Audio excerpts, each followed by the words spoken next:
กับสบายดีสวัสดีเนาะพ่อแม่พี่น้องกับเข้าสู่ช่องเมาลาบรรณาเนาะมื้อนี้ก็บรรยากาศเย็นๆเนาะยามมื้อแลงก็ประมาณ 3:30 นเนาะพี่น้องเฮาก็สิพาพี่น้องไปปลูกผักสลัดเนาะพอเฮาก็เพาะไว้แล้วเนาะเฮาก็สิไปเบิ่งเนาะแล้วก็เอาไปลงอยู่นานเนาะว่าถ้าปลูกยามมื้อเช้ามันก็ฝนแบบว่ามันแดดเนาะมันอาจจะตายได้ครับก็เลยลงยามมื้อแลงเฮาก็สิพาไปเบิ่งผักเฮานำเนาะผักสลัดเฮาแล้วก็เสียไปลงทางเทิงเนาะ2แปลงโอเคนะพี่น้องเดี๋ยวสิพาไปเบิ่งไปชมกันก่อนเข้าเบิ่งคลิปก็อย่าลืมกดไลค์กดแชร์กดติดตามให้ช่องเบาลาบรรณานำเด้อพ่อแม่พี่น้องเอ้ยเพื่อจะได้มีกำลังใจไปถ่ายคลิปเพื่อสิได้ถ่ายคลิปให้พี่น้องมื้อเนาะพี่น้องเพราะว่าบ่ได้ลงคลิปโดนเนาะก็ว้าวอัดคลิปอันยังเวลาเว้าก็เกิดการเนาะพี่น้องจากอายเนี่ยเนาะเพราะว่าเฮาก็ห่างหายจากช่อง YouTube ไปโดนเลยเนาะอันนี้ก็เป็นแคมป์คนงานนั่นเลยนี่แคมป์คนงานเฮาทางเราโอเคไปไปชมกันนี่เนาะพี่น้องนี่ผักเขาปลูกอันนี้ก็เป็นผักตัวนี้ส่วนตัวนี้สิเป็นผักขึ้นช่ายเนาะผักไฮโดรพวกนี้ก็สิเป็นผักไฮโดรเฮา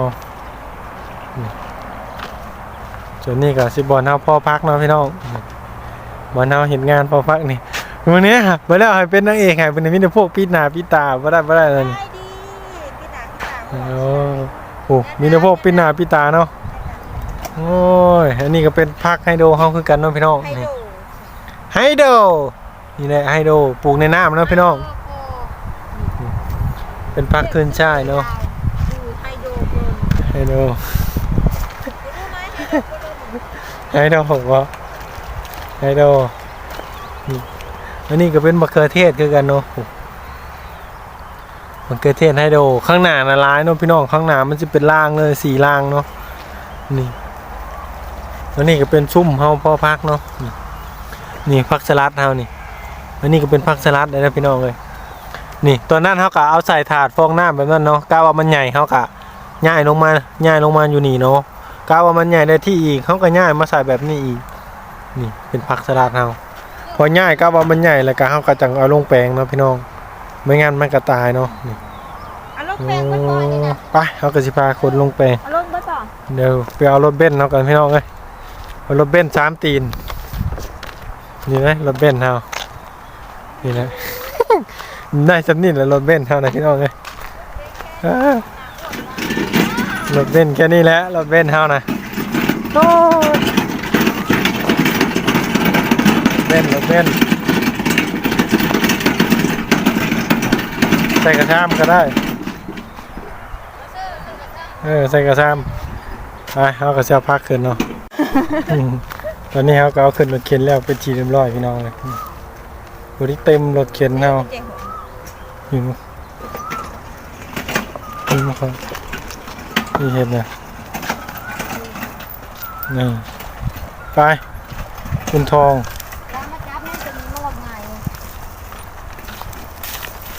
พ่อก็จะไปปลูกข้างบนนะพี่น้องตัวนั้นละ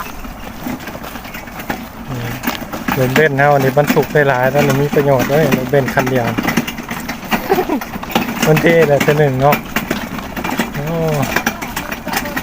ไปว่าพร้อมบนแปลงพักเลยพี่น้องนี่เนาะพี่น้องแปลงแรกอะเสร็จเป็นที่เรียบร้อยอันนี้มาแปลง2แล้วนี่2ผัวเมียนี่ก็ปลูกอยู่เนาะ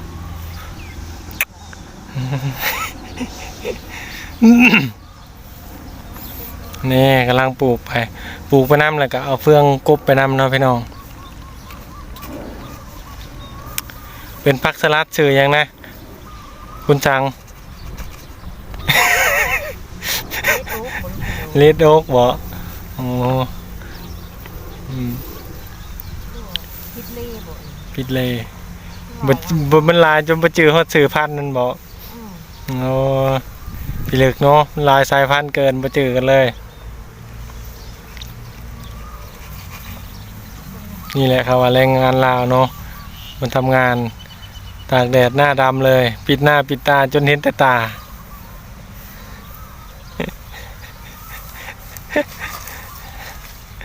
เดี๋ยวพากันสอยกันปลูกเนาะพี่น้องนี่ปลูกแล้วเขาก็เอาเพื่องกบแล้วก็เขาก็ไปเป็นปลายเปิดน้ำแล้ววันนี้มาโหดนี่พอเขาก็เพาะใส่ถุงมาเป็นทีเรียบร้อยเนาะเห็นไหมไม่ใช่ถุง มันเป็นอะไรไม่ใช่ถุงเอาเป็น เรียกว่าอะไรไม่รู้ เนี่ยเจ้าของยังหมูหูนะเดี๋ยวนี้พี่น้องเอ้ย กระถางน้อย กระถางน้อยบ่ จ้ากระถางน้อยๆจ้าก ระถางน้อยๆว่าซั่น มันตัวฟุตนี่ฮะหนังฮะ ปลูกจักแถวนี่ นั่นเด็กคุณณเดชน์คุณคุยยังไงมันคุยไม่ได้หรอเห็นไหมดิ มื้อเช้านี่ขุดฟ้าวขุดฟ้าว เป็นยังไงแม่โบราณนี่คือจุด เออดูดิ เน้นลงนะ ฟ้าอะไรอันนี้ เน้นลงเนี่ย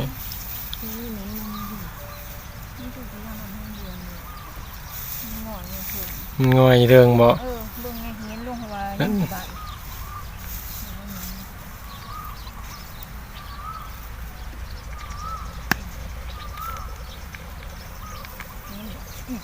เนี่ยนี่แห้งแล้วกว่ามันก็ตายแต่ว่าเฮ้ย เน้นมาลง เงี้ยมันลง เออ อ๋อมีแต่ผักสลัดบ่อันนั้นก็ข้างๆข้างหลังเพิ่นก็เป็นผักซีเนาะเฮ้ยมาแม่ ผักบุ้ง นี่เพราะว่าตรงนี้ดินมันสิงามเนาะพี่น้องเพราะว่ามันเป็นดินถาดแต่บ่อนได้ครับปลูกดูๆแล้วก็มันก็สิงามเนาะผัก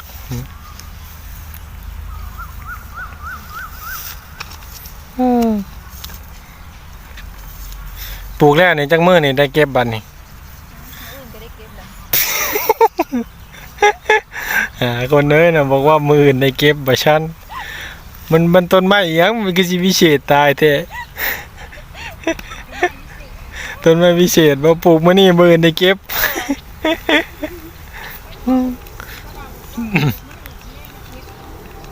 มันแรงได้เก็บดีจ้ะว่า คนเนาะชวนข้างหลังกะมันสิเป็นต้นมะละกอเนาะพี่น้องต้นมะละกอแล้วก็ต้นกันไปตัดเอา ข้างหลังกับพักเอาบ่ได้อึดเลยเนาะพี่น้องใบเขียวๆเต็มเลยพุ่นน่ะมะละกอมะละแก่พุ่นน่ะพี่น้องโอ้เต็มเลยเนาะทั้งเมาแดดทั้งเมาลมขี้งัวเป็นลมเลยนะคนนี่โอเคเนาะพี่น้องเดี๋ยวเราสิไปซอยกระเจ้าปลูกก่อนจังหน่อยกระเจ้าสิให้เนาะเดี๋ยวเราปลูกเสร็จแล้วก็เฮาสิรดตอนรดน้ำเฮาสิถ่ายให้เบิ่งเนาะโอเคพี่น้องหลังจากที่เฮาปลูกพักแล้วเป็นที่เรียบร้อยเนาะนี่โอ้เฮาก็มารอเปิดน้ำเนาะมันก็มีทำแบบระบบน้ำเนาะพี่น้องนี่มันก็จะมีแบบเฮาก็ย่างเบิ่งคือกันเนาะเพราะว่าน้ำมันดูดขึ้นมาแต่หนองเนาะมันก็อาจจะแบบว่ามีขี้เหงื่อข้างท่อมันน้ำบ่ออกเนาะเฮาก็ต้องในย่างเบิ่งแต่ละอันแต่ละโซนเนาะนี่อันนี้ก็สิเป็นหมักพริกเด้อพี่น้องเอ้ยนี่น้ำเฮาก็ต้องในย่างเบิ่งว่าบางเทื่อน้ำมันบ่ถึกเนาะ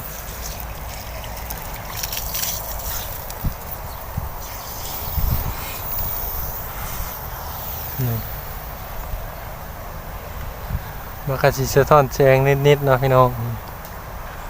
มันก็เช้าก็สิไหลเปิดเนาะบางมันก็สิมีบางอันแบบว่ามันบ่ถึกเนาะเราก็ต้องได้ยางหดนี่ของเราเปิดได้เท่าละ2แถวเนาะพี่น้องเพราะว่าน้ำมันสิบ่พอเนาะอันนี้ก็เป็นข้ามหมักถั่วเนาะส่วนตัวนี้ก็เป็นแถวหมักพริกเนาะพี่น้องนี่แถวหมักพริกกับหมักเล่นเนาะมันก็จะมีหมักพริกหมักเล่นเนาะหมักพริกหมักเล่นเพราะว่าน้ำก็ในยางเบิ่งเรื่อยๆเพราะว่าเปิดแถวใดก็ต้องในยางเบิ่งแถวนั้นเนาะนี่เขาก็สิเบิ่งแถวนี้มาเนาะพี่น้องแถวนี้ก็สิมีแปลงพักเขาคือกันแถวนี้โอ้โหเนาะคนเล่นน้ำมีแปลงพักเขาแล้วก็แถวมักเลนแล้วก็บักซารีเนาะแล้วก็มักบวบมักงื้ออะไรมีให้กันนี่ครับเบิ่งแถวนี้นะพี่น้องนี่นะพี่น้องหลังจากเขาปิดโซนนี่2โซนนี่เขาก็มาเปิด2แถวนี่2โซนนี่ต่อนี่โอ้มันก็จะเป็นฮักอะสีคอยสลับไอ้ว้าวไปเรื่อยๆเนาะพี่น้อง เพราะว่าถ้าเขาเปิดบาทเดียวรวดเลยเนี่ยน้ำมันก็บ่พอเนาะนี่คืออย่างเช่นตัวนี้เห็นว่าน้ำมันบ่อยากพอแล้วนี่คือตัวนี้นี่อันนี้อาจจะเป็นสาเหตุเพราะว่าน้ำมันออกบ่แห้งก็อาจจะเป็นพวกขี้เหงื่อเนาะตันข้างในเฮาก็เบิ่งขายเบิ่งเนาะน่ะนี่ขี้เหงื่อดีพี่น้องขี้เหงื่อดำๆแล้วก็อุดเข้าไปแล้วมันก็แห้งคือเก่าเนาะนี่มันก็สิแห้งคือเก่าเนาะพี่น้องนี่แหละเพราะว่ามันก็สิมีบักทั่วบักเล่นบักแตงวันนี้เฮาก็ปลูกรวมๆกันเนาะเพราะว่าเฮาในใจเฮาก็อยากปลูกทีๆเลยพี่น้องเพราะมันจะได้แบบว่าหญ้าบ่ค่อยขึ้นเนาะถ้ามันถี่เพราะมันฮดนี่หญ้ามันจะขึ้นเต็มคู่อยู่แล้วเฮาก็อาทิตย์1 2อาทิตย์เฮาก็ได้เสียเนาะนี่เขาก็สิรับไปโซนเรื่อยๆเนาะตั้งเวลาเอาเปิดมาบาทเดียวชั่วโมงหนึ่งเขาก็ตั้งเวลาเอาก็ว่ามันชุ่มเขาก็ไหลสลับเอาเนาะพี่น้องเพราะว่าถึงจะเป็นออโต้ก็จริงแต่เขาก็ต้องในอย่างสลับเพราะว่าน้ำมันบ่พอเด็กเขาจะเปิดมาบาทเดียวรวดสวนเลยมันก็บ่พอเขาก็ต้องในสลับบ้าวแต่ละบ้าวเอาทีละ2 โตวันนี้ก็จะเป็นผักหอมป้อมนะนี่ผักหอมป้อมนะหรือผักชีไทยหอมป้อมกับผักชีลาวก็อยู่นำกัน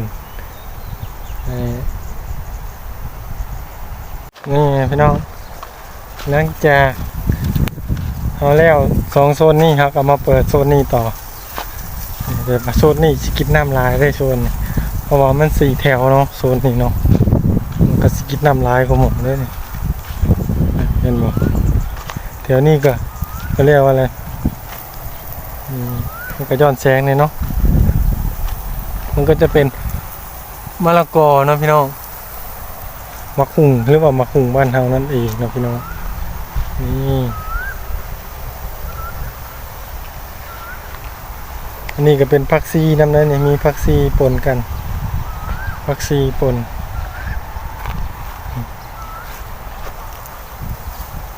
นี่ก็กกมะละกอแล้วก็มีผักชีน้ำเนาะ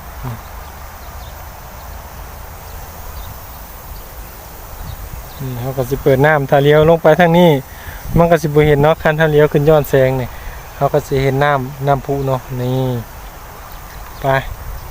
เขาก็สิขอตัวเข้าไปย่างเมืองน้ำข้างในกันเนาะพี่น้องว่ามันออกหรือบ่เพราะว่ายังมาถือโทรศัพท์เปียกเนาะ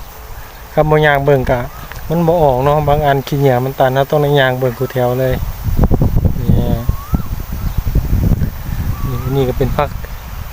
หอมป้อมบ้านเฮาเขาบ้านอยู่ไทยก็เจ้าก็เอิ้นผักชีไทยเนาะพี่น้องมันก็งามอยู่ได้เห็นว่าขนาดบ่มีสารเคมีเนาะบ่มีสารเคมีมันก็ยังงามเด้อพี่น้องคนนะมันก็มีน้ำพุคนเด้อโอเคเนาะพี่น้องนี่ก็เป็นบ่อนสุดท้ายโซนสุดท้ายแล้วก็มีโซนข้างหน้าอีก2 โซนนะเขาไม่ได้ถ่ายพวกเบิ่งคือบ่ได้หลายเนาะแต่เวลาเฮ็ดนั่นแบบเพื่อสิแล้วเนาะงานกันนี่ก็งานมื้อนี้มื้อแล้วงานเฮามื้อนี้เนาะเปิดน้ำแล้วก็ยังบ่แล้วแล้วนี่5 โมงกว่าเลยแต่เฮาก็ยังสิได้ไปฉีดขาเพี้ยแล้วก็อีกอยู่เนาะเพราะว่าคำบ่ฉีดกับเพี้ยเขาเนาะพี่น้องบ่ได้ผลผลิตอีกจริงๆเขาก็เลิกงาน5 โมงเนาะแต่ว่าบางมื้อก็ได้ฉีดเพี้ยจังซี่แล้วนี่ส่วนรดน้ำค่ะวันนี้ก็เป็นชุดท้ายเนาะเดี๋ยวพอต้นนี้แล้วก็แล้วถือว่าจบนี่คลิปมื้อนี้ก็เพียงเท่านี้เนาะพี่น้องเราก็สิขอจบคลิปไว้เพียงเท่านี้แหละนี่อันนี้ก็เป็นโซนน้ำอีกแบบนึงจบนี้ก็บอลแคมป์บอลพักเขาเนาะก็มีพักคือกันในข้างพวกพักพวกหญ้าลายอยู่เนาะก็ปลูกไว้ใกล้ๆบอลเขาอยู่เนี่ยคนนี้ก็กำลังสิแบกทางสีพักนี่ได้นี่นี่อันนี้ก็เป็นชุ่มเนี่ยเนาะชุ่มมะเนาะนี่ชุ่มมะได้นี่ก็ได้หมาก1หมากเนี่ยหมากมันดินพี่น้องนี่ไปแล้ว จบไปนี้แหละไปบ๊ายบายพี่น้องนี่ไปนี้ละ